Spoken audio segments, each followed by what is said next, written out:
News 18-നും ഭീഷണിയുമായി നടൻ Vinayakan. News 18 മേലധികാരികൾക്കും അവതാരക Aparna കുറുപ്പിനും നാളെ 12 മണിക്കുള്ളിൽ മറുപടി ഉണ്ടാകുമെന്നാണ് ഫേസ്ബുക്ക് പോസ്റ്റ്. വിനായകന്റെ അറപ്പുളവാക്കുന്ന അശ്ലീല പോസ്റ്റിനെതിരെ അപർണ നൽകിയ വാർത്തയാണ് ഭീഷണിക്ക് അടിസ്ഥാനം. ന്യൂസ് 18 എന്ന് പറയുന്ന ഒരു മാധ്യമം അല്ലെങ്കിൽ ഒരു മാധ്യമ പ്രവർത്തക ചെയ്ത ഒരു വാർത്ത, അതൊരു ചാനലിന്റെ നിലപാടാണ്. ആ നിലപാടിനെ ചോദ്യം ചെയ്തുകൊണ്ട് ഒരു താരം അല്ലെങ്കിൽ ഒരാൾ ഭീഷണിപ്പെടുത്തുന്നു എന്നുള്ളതല്ല നമ്മുടെ വിഷയം. അടൂർ ഗോപാലകൃഷ്ണൻ നടത്തിയ ഒരു പരാമർശത്തിനെതിരെ പുഷ്പാവതി പൊയ്പ്പാടത്ത് അടക്കമുള്ളവർ ഉയർന്നു വരുമ്പോൾ ഇത് ഏത് തരത്തിലാണ് സാമൂഹ്യ കേരളം ചിന്തിക്കേണ്ടത് എന്നുള്ളതിനെ പറ്റി വലിയ ചർച്ചകൾ നടന്നു. ആ ചർച്ചകൾക്കൊപ്പമാണ് ന്യൂസ് 18 നിന്നത്. ആ ചർച്ചകൾക്കൊപ്പമാണ് നമ്മളുടെ ഡിബേറ്റുകൾ നടന്നത്. ആ ചർച്ചകൾ അനുസരിച്ചാണ് നമ്മൾ നിലപാടെടുത്തത്.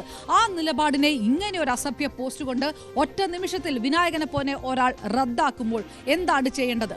അപ്പോൾ നമ്മൾ പുഷ്പാവതി ഉയർത്തിപ്പിടിച്ച ആ വിഷയത്തിനെ പരിപൂർണമായിട്ട് റദ്ദ് ചെയ്യുന്ന ഒരാളുടെ പോസ്റ്റിനൊപ്പമാണോ നിൽക്കേണ്ടത്?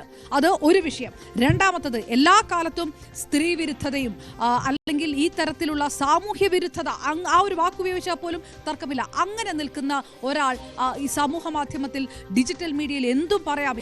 അടൂർ ഗോപാലകൃഷ്ണനെ വിമർശിക്കുമ്പോൾ എന്തിനാണ് എത്രയോ വർഷങ്ങൾക്ക് മുമ്പ് ജീൻസ് വിഷയത്തിൽ പരാമർശം നടത്തിയ യേശുദാസിനെ മാത്രമല്ല അദ്ദേഹത്തിന്റെ കുടുംബാംഗങ്ങളെ പോലും പുലഭ്യം പറയുന്ന രീതിയിലുള്ള പോസ്റ്റ് എന്തിനാണ് വിനായകൻ ഇടുന്നത്? അഡ്രസ്സ് ചെയ്യുന്നത് അടൂർ ഗോപാലകൃഷ്ണന്റെ വിഷയമല്ലേ? അപ്പോൾ അങ്ങനെ പറയുന്ന കാര്യത്തിന് എന്തെങ്കിലും ഉദ്ദേശശുദ്ധി ഉണ്ടെങ്കിൽ, അത് പട്ടികജാതി പട്ടികവർഗ വിഭാഗക്കാർക്ക് വേണ്ടിയിട്ടാണ് പറയുന്നതെങ്കിൽ, അതിന് ഉദ്ദേശശുദ്ധി ഉണ്ടെങ്കിൽ ഈ തരത്തിലല്ല പ്രതികരിക്കേണ്ടത്. ഈ തരത്തിൽ പ്രതികരിച്ച് KPMS അടക്കം വലിയ പ്രതിഷേധമൊക്കെ നടത്തിയതാണ് അടൂരിന്റെ വീട്ടിലൊക്കെ. ഇത്തരം പ്രതിഷേധങ്ങളെ പോലും റദ്ദാക്കുന്ന രീതിയിലുള്ള ഒരു നിലപാട് വിനായകന്റെ ഭാഗത്തു നിന്നുണ്ടാകുമ്പോൾ എങ്ങനെയാണ് വിനായകൻ അതിനനുകൂലമായിട്ടുള്ള ഒരു നിലപാടെടുക്കുന്ന ഒരാളെന്ന് പറയാൻ കഴിയുക? പുരോഗമനവാദമാണോ ഈ പച്ചത്തെറി പറയുന്നതാണോ പുരോഗമനവാദം? ഇന്ന് യൂത്ത് കോൺഗ്രസ് വിനായകനെതിരെ പരാതി കൊടുത്തിട്ടുണ്ട്. ഇടതുപക്ഷ ഹാൻഡിലുകളുടെ ഭാഗത്തുനിന്ന് സമൂഹ മാധ്യമങ്ങളിൽ വലിയ തരത്തിലുള്ള വിമർശനങ്ങൾ ഇന്നലത്തെ പോസ്റ്റിനെ കുറിച്ച് വന്നിട്ടുണ്ട്. നമ്മൾ ഇതാണ് ചൂണ്ടിക്കാണിക്കുന്നത്. നമ്മൾ ഇത് പറയുന്നത് ഒരു വ്യക്തിയുടെ നേർക്കല്ല, ഒരു വ്യക്തി എന്ന ഒരാളുടെ ഭാഗത്തെ കുറിച്ചല്ല, ഒരു കോസിനെ നശിപ്പിക്കുകയാണ്. അത് ഈ കഴിഞ്ഞ ഒരാഴ്ച രാഷ്ട്രീയ കേരളം, സാമൂഹിക കേരളം, സാംസ്കാരിക കേരളം ചർച്ച ചെയ്ത ഒരു വിഷയമുണ്ട്.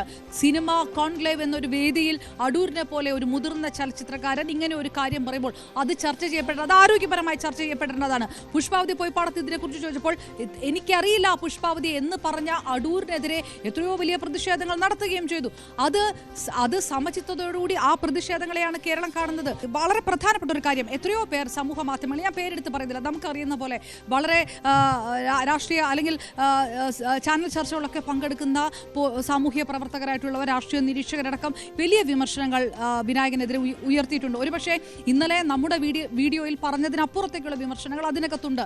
ഏതെങ്കിലും തരത്തിലുള്ള ഒരു പ്രതികരണമോ വിമർശനമോ അല്ലെങ്കിൽ ഇതുപോലെയുള്ള ഒരു പോസ്റ്റോ വിനായകന്റെ ഭാഗത്തുനിന്നുണ്ടായിട്ടില്ല. അപ്പോൾ ഒരു സ്ത്രീ ആയതുകൊണ്ട് ഈ വീഡിയോ അവതരിപ്പിച്ചത് എനിക്ക് വളരെ ഉറപ്പുണ്ട് രേണുക, ഒരുപക്ഷെ ഈ വീഡിയോ അവതരിപ്പിച്ചത് നമ്മുടെ ചാനലിലെ ഒരു പുരുഷ ജേർണലിസ്റ്റ് ആയിരുന്നെങ്കിൽ ഒരുപക്ഷെ വിനായകന്റെ ഭാഗത്തുനിന്ന് ഈ തരത്തിലുള്ള ഒരു മറുപടി ഉണ്ടാകുമായിരുന്നു എന്നുപോലും സംശയമുണ്ട്. അപ്പുറത്ത് നിൽക്കുന്നത് സ്ത്രീ ആണെങ്കിൽ ഇങ്ങനെയാണ് താൻ പെരുമാറുക, സ്ത്രീകളോട് തന്റെ പെരുമാറ്റം ഇതാണ്, താൻ ഒരു കുട്ടികൾക്ക് വേണ്ടി അപ്പോയിന്റ്മെന്റിന് വിളിക്കുന്ന ദളിത് ആക്ടിവിസ്റ്റ് ആയിട്ടുള്ള സ്ത്രീയോട് മോശമായ രീതിയിൽ ലൈംഗിക ചുവയുള്ള ഭാഷയിൽ ഒരാൾക്ക് സംസാരിക്കാമെങ്കിൽ ഈ രീതിയിൽ തുറന്ന് വിമർശിക്കുന്ന മാധ്യമ പ്രവർത്തകയായിട്ടുള്ള ഒരു സ്ത്രീയോടും അയാൾക്ക് ഈ ഭാഷയിലെ സംസാരിക്കാൻ കഴിയൂ, ഈ ഭീഷണിയിലെ സംസാരിക്കാൻ കഴിയൂ. 12 മണിക്ക് മുമ്പ് ഉത്തരം തരാമെന്ന് പറയുന്നത് അതും ഒരു ഭീഷണിയാണ്. നമ്മുടെ ഒരു ചാനൽ നെറ്റ്വർക്കിനോട്, ഒരു ടെലിവിഷൻ സ്ഥാപനത്തോട്, അതിലൊരു മാധ്യമ പ്രവർത്തകയോട് ഈ വീഡിയോയുടെ പുറത്ത് ഈ രീതിയിൽ ഭീഷണി പറയുന്നത്, അത് വിനായകൻ എത്രയോ കാലമായിട്ട് തുടർന്ന് വരുന്ന വിനായകന്റെ സ്വന്തം ശൈലിയാണ്. അപ്പോൾ ഈ ശൈലിയെ കൈയടിച്ച് ഉദ്ഘോഷിക്കുകയും ഇതൊരു രാഷ്ട്രീയത്തിന്റെ പരിച്ഛേദമാണെന്നും അല്ലെങ്കിൽ ഇത് ഒരു അധകൃത വർഗം ഉയർന്നു വരുമ്പോൾ പച്ചയായ മനുഷ്യരായിട്ട് പറയുന്നതാണ്, അതാണ് പുരോഗമനം എന്നൊക്കെ പറഞ്ഞ പലരുമുണ്ട്. ഇതൊക്കെ ശരിയാണോ എന്നുള്ള ഒരു പരിശോധനയാണ് നടത്തേണ്ടത്. ഇത് ഏതെങ്കിലും തരത്തിലൊരു പുരോഗമനവാദമല്ല. സാമൂഹ്യ നീതിക്കായിട്ടുള്ള ഉയരുന്ന ശബ്ദങ്ങളെ പരിപൂർണമായിട്ട് ഇല്ലാതാക്കുകയാണ് ഇത്തരം വഷളത്തരം. ആ വാക്ക് ഞാൻ വീണ്ടും ആവർത്തിച്ചു പറയുന്നു.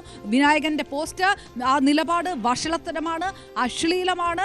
സ്വാഭാവികമായിട്ടും ഇങ്ങനെ പുറത്തിറങ്ങി നിന്ന് ഈ ഭാഷ പറയുന്ന ഒരാളെ നമ്മൾ എന്താണ് ചെയ്യുക? ഒന്നുകിൽ നാട്ടുകാർ തല്ലുകയാണ് ചെയ്യുക, അതല്ലെങ്കിൽ അയാൾ ഒരു മാനസിക രോഗിയാണെന്ന് മുദ്ര കുത്തുകയും ചെയ്യും. ഒരു കലാകാരനായതുകൊണ്ട് ഇത് രണ്ടും ഉണ്ടാവുകയില്ല. വലിയ പ്രിവിലേജ് ഉണ്ടാകാം, ആരെയും എന്തും പറയാം, എന്ത് വൃത്തികേടും പറയാം എന്ന് എങ്ങനെയാണ് അയാൾക്ക് കരുതാൻ കഴിയുക? അതാണ് വീഡിയോയിൽ പറഞ്ഞത്.